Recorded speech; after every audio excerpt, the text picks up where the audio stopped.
Earlier this year, when our exams had finished, my friends and I decided to go clubbing to blow off some steam and celebrate. The club we decided to go to is one with 3 floors, with each floor playing a different style of music. So, as usual, as soon as we were inside, we decided to split up. As it was the post-exam season, the club was packed to capacity, so even though a few of us headed to each floor, we soon got separated.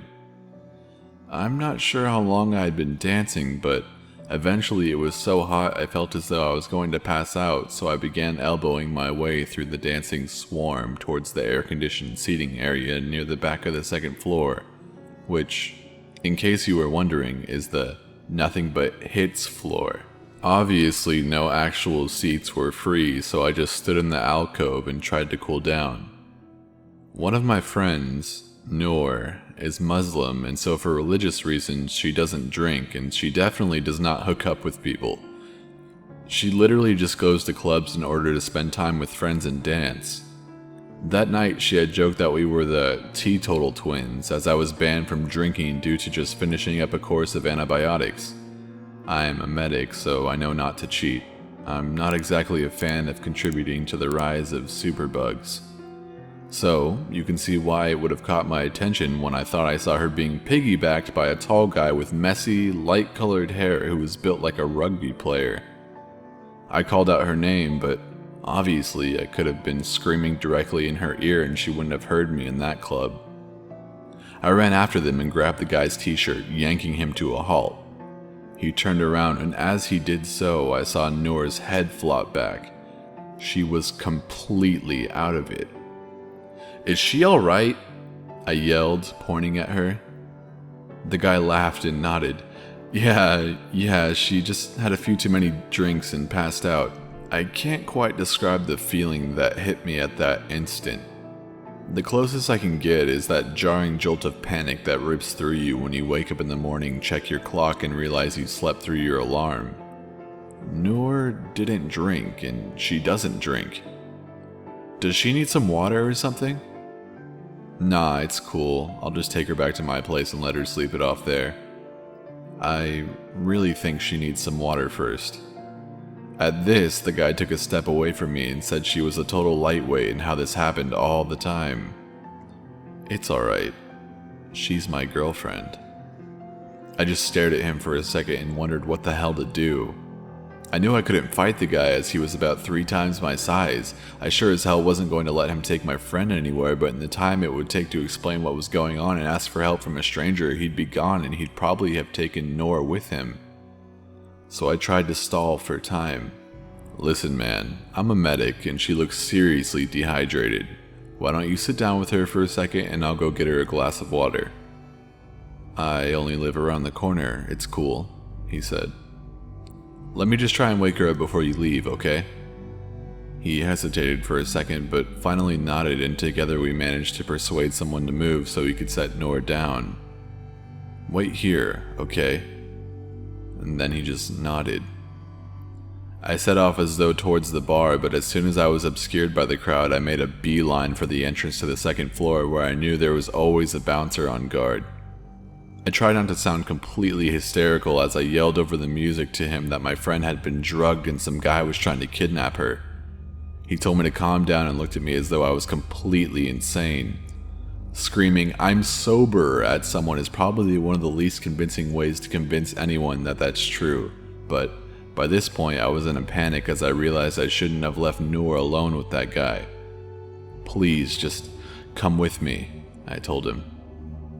Something must have gotten through to him as he decided that he'd follow me to check it out. When we got there, Noor was slumped forward exactly where I'd left her, completely unconscious. But the guy was nowhere to be seen. I gave the bouncer the best description I could manage, but in the lighting I hadn't been able to make out more than he had light hair, was about 6 feet tall, hench, and was wearing a dark short-sleeved shirt. He could have been anybody, and he's still out there. The next day, Noor woke up with a splitting headache and only fuzzy recollections of even having gone out that night before. She had no idea what had happened, no idea who the guy had been, and no idea how to thank me for saving her. If you see a girl who looks completely out of it, or utterly shit-faced being carried out of a club or leaving a club with a guy, I don't care how silly or cock-blocky you feel. Please just take a second to make sure she's okay. I dread to think of what might have happened to Noor if I hadn't. Number 2. When I was young, around 10 or so, I was walking home from my bus stop. I lived in this small subdivision with not that many people in my general area and with an overprotective mother who I am amazingly thankful to have. She always had a password that we used when someone was supposed to pick me up, so I never ended up with someone dangerous. I lived on the same block as my bus stop, so as soon as I got off the bus I could see my house. Thank the powers that be, because that's exactly what saved my life. So here I am, a little 10-year-old walking home from a crap day at school when this red pickup truck pulls up next to me. I'm on the side of the road since there aren't any sidewalks and I'm a good few feet away from the driver's side door. Inside, there's this man, looked to be in his early 20s I would say, and he gets my attention. "Your mom told me to come pick you up. She's late at work." Red flag right away because I can see my mom's van in our driveway and she doesn't even work. She's a stay-at-home mom, or, well, she did work but she had her own company and she worked nights and she was a DJ. "What's the password?" I asked, and getting a pause from him as he thought he did his best to give an answer I would find acceptable. "She, forgot to tell me." "But she's home, I see her van in the driveway." Without another word, he drove off quickly and I never saw the red pickup in my area again. Honestly, I'm thankful that he didn't just lean out the window or jump out the door after me, since looking back I wasn't anywhere near far enough from the truck to feel safe. Number 3. This happened to me back in 2007. I was 9 years old and my brother was 14. My mom had sent us out of the house with about $30 to go to a movie and maybe get a bite to eat afterwards. After watching the movie, it was getting pretty dark and I was ready to go home. But my brother wanted to get something to eat first, and we agreed to walk to McDonald's, which was only a couple blocks from the movie theater. On our way there, we were stopped and approached by a man. He had a friendly smile plastered on his face and he was holding his child's hand. There didn't seem to be anything off about this guy. He was average looking and seemed to be nothing more than a father having a day out with his son. "Hey, do you two think you could give my son and I a hand real quick?" he asked. "We need help loading a mattress onto the back of our truck. The truck is just up the road." "Sorry, but we don't really have any time," my brother said. It was at this time I noticed the little boy. He was about 8 years old and he looked abnormally thin. He had a blank expression on his face and wore clothes that were much too big for him. I turned my attention back to the man, who was now mumbling to my brother about how it would only take a second. My brother kindly declined again. Being the helpful kid that I was, I joined in with the man and tried to persuade my brother that we should probably help them out. I turned to my brother, who was now staring down at the little boy. My brother had a disturbed expression on his face as he looked down at the child. The child just stared back at my brother, blankly. I didn't understand why my brother had that look on his face. He grabbed my hand and said, "I think that's my mom over there." He pulled me and we began walking away from the man. I didn't understand what was going on and why my brother had just lied about our mom being there. He didn't let go of my hand and practically dragged me until we were far enough distance away from the man and his son. I looked back and could still see the man holding his son's hand, only now he wasn't smiling anymore. He had a look of fury on his face and he yanked the little boy by his arm and they walked away. I pulled away from my brother and bombarded him with questions. He just shushed me and pulled his cell phone out of his pocket. He dialed in a number and began pacing around nervously while talking on the phone. I remember the police showing up and my mom came soon after. She took me home, but my brother was left with the police. I asked my mother what was going on, and she said that the police were just questioning my brother because the man we had encountered was dangerous. That's all she told me, and I just went to bed. By the next morning, I had completely forgotten about the incident and things went back to normal. It wasn't until a few days ago that these memories flooded back into my mind. I decided to call my now 22-year-old brother to get some answers. When I brought the ordeal back up to him, he finally gave me the information I wanted to know, and now that I know everything, I understand how fucking terrifying our encounter with the man truly was. My brother told me that while the man was constantly trying to convince us to come with him, he happened to look at the little boy. The little boy then looked at my brother with his eyes filled with terror and mouthed the words, "I'm not his son. Please help me." Then his expression went back to being completely blank, almost as if he had never said anything at all. Visualizing it now fucking haunts me. This was why he had become so freaked out and snatched me away. When he called the police, they hurried down and he described the man the best he could.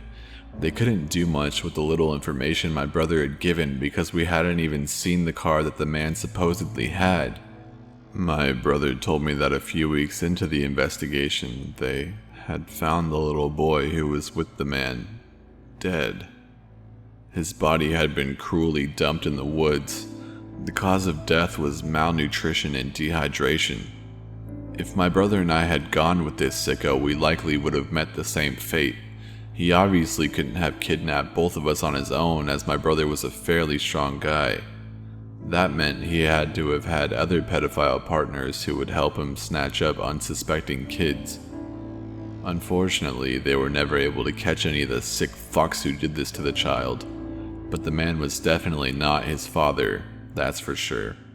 His real parents had been already searching for their missing son for almost a month.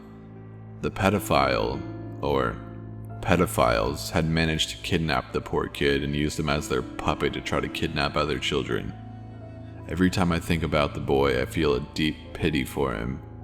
He was only a year younger than I was at the time, and I can only imagine how terrible it must be slowly starving to death. Number 4. This happened to me about a year ago. I was 19 years old and I was living in Florida for about a year with my grandparents. I was working and saving up for a car. I'm not really a day person and I like to do all my errands at night. I grew up in New York City, so I'm used to all the weirdos. I walked from my grandparents' complex to Chase Bank at around 7:30 p.m. because it was a 3-minute walk surrounded by fast food restaurants, a 7-Eleven, Publix, and a gas station, so that area is usually lit up by the surrounding lights. As I am walking, I see a man in an old 1990s green Camry. He was a skinny African American man, probably in his mid-30s, in a white hoodie and a black beanie, which strikes me as odd because it wasn't even cold enough to wear a beanie. Inside, I see an African American woman at the ATM machine, so I assume they must be together. She seems frustrated at the machine and says, "Hey sweetie, something is wrong with this damn machine. The card isn't working." I am standing a few feet away from her at the corner by the door to the entrance of the bank. I don't want to be hovering over people while they're doing their transactions after all. She is wearing a white hoodie as well, with a black beanie and pink leggings with snow boots. I find it weird because, like I said, it's not even cold. I step closer and she is handing me her card to try it. I look at her card and not only does it still have the sticker across it that you have to take it off to activate it, but it has a logo of Bank of America and we were at a Chase Bank. I get a weird vibe and look through the corner of my eye and see that her companion was now out of the car, but it was still running with the headlights on. I kept my hands clutched on my purse and said, "Why don't you take the sticker off?" She then looked me dead in the eye and in the nastiest voice she said, "No, that's not it. Why don't we try your card?" After that, I stepped back to reach in my purse and pulled out my Swiss Army knife. She sees it and walks calmly out of the bank. She gets in the driver's side of the car and the male sits in the back seat and they drive off. I get nervous thinking what they were probably going to do to me, like rob me, and after a few minutes I complete my transaction and proceed to leave the bank. As I walk out of the bank, I see the couple in the Publix parking lot a good distance away. They were sitting in the front seat and seemed to be watching me.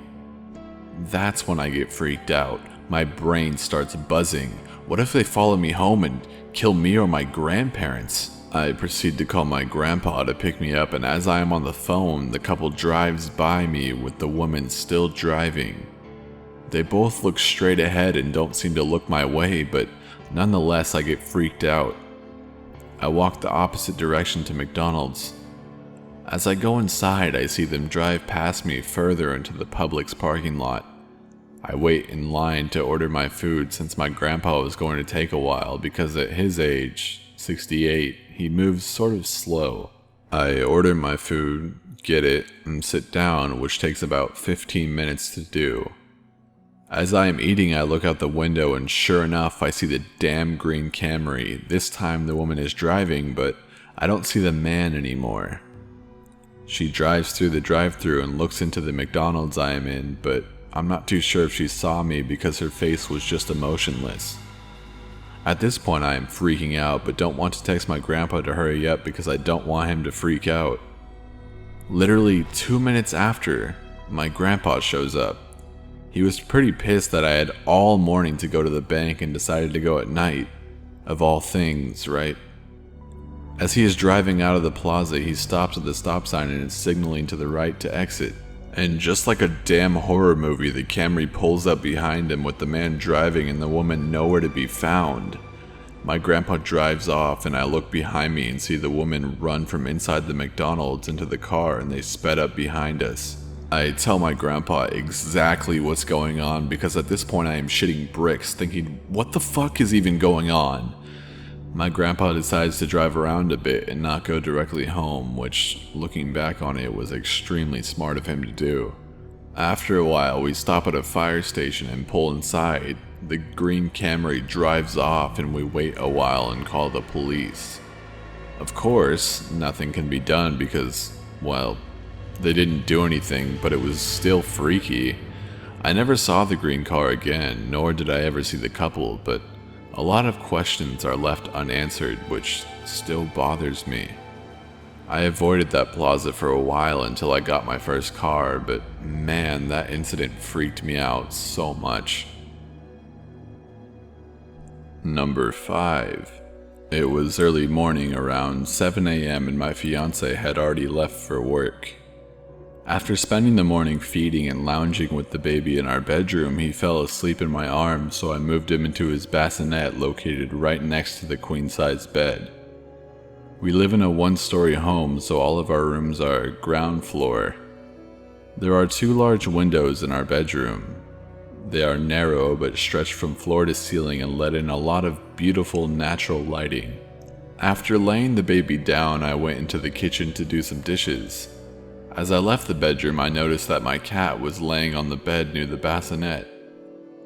When the baby first came, I never left the cat unsupervised with him. My cat is a very small cat, female, and very quiet. However, I know that sometimes pets can act up when a new baby is born. Our son was now about 2 months old and the kitty has been mostly disinterested in the babies, so I was no longer worried. I grabbed the baby monitor just to be safe, but felt pretty secure letting the cat sleep in the same room as the baby. I had been in the kitchen doing dishes for about 10 minutes when I heard the baby fussing a bit on the monitor. He whimpered a few times and I kept an ear out to see if he'd been fully woken up or if he was just falling in and out of sleep. Suddenly, I hear the cat through the monitor hissing and growling loudly. It was a deep, throaty growl that I had never heard from her before. At the exact same time, the baby started wailing. The only time I had ever heard him cry like that before was when he got his shots. It was a cry of real fear. I realized my worst fears were happening. I believed in having pets for life, and so when I found out we were having a baby, I went to great lengths to prep the kitty. I wanted to make sure the transition was good for her. I was super worried she wouldn't transition well despite her easygoing personality, and now here we were. My cat was attacking the baby and it was my fault for leaving him alone. At the first sound of the hissing and my baby's wailing, I dropped everything and with the soap still on my hands, sprinted the 2 rooms over back to my bedroom. I walked into a scene that I didn't expect at all. The baby was kicking around in the crib, red-faced and crying, and the cat was sitting at the foot of his bassinet facing away from the baby. She was facing the window across the room, puffed up and still growling. She wasn't attacking the baby, she was positioned to defend him. I looked to the window, but saw nothing. The thick drapes were still drawn with a small open space between the fabric where the 2 drapes met in the middle. I pulled them back and saw nothing out front. The cat had now stopped hissing, but was still quietly growling in a hunched up position. I picked up the baby to comfort him and pet the kitty until she calmed down. I didn't know what to think, but I was really on edge. Why had my cat freaked out? It was so out of character for her to react to random sounds or noises. I have never seen her so afraid. I remained unsettled for a few hours, but I eventually forgot about it. A few days later, this time in the evening, I sat with the baby in the living room, between the bedroom and the kitchen, reading a book. My fiancé was home and just going to bed for the evening. It was about 9 p.m. He gets up at around 5 a.m. for work, so he doesn't stay up very late. He was in our bedroom with the door closed and I sat in the living room on the sofa. Our sofa is directly in front of a large bay window. It's very wide and goes floor to ceiling. The drapes are still open and it's not quite dark outside yet.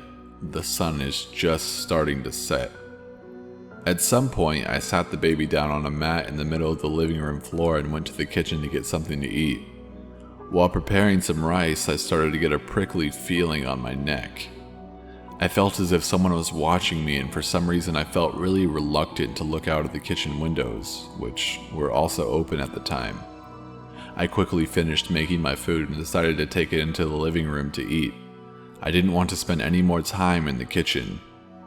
I walked back into the living room, bowl in hand. The doorway faces the large windows, and so I was facing the giant windows as I walked in. That's when I saw her. There was a woman. She looked to be in her late 20s, maybe early 30s, and she was staring, nose pressed up against the wall, looking directly at my baby. She didn't seem to notice I had walked into the room. She just intently stared at the baby. She looked angry.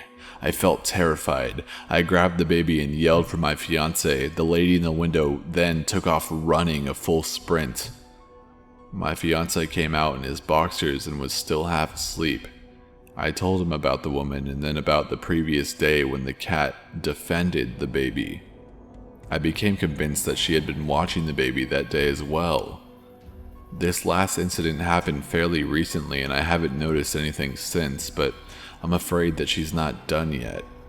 I honestly think she wants my baby. I can't explain why I think that, but I am convinced that she wants to kidnap him.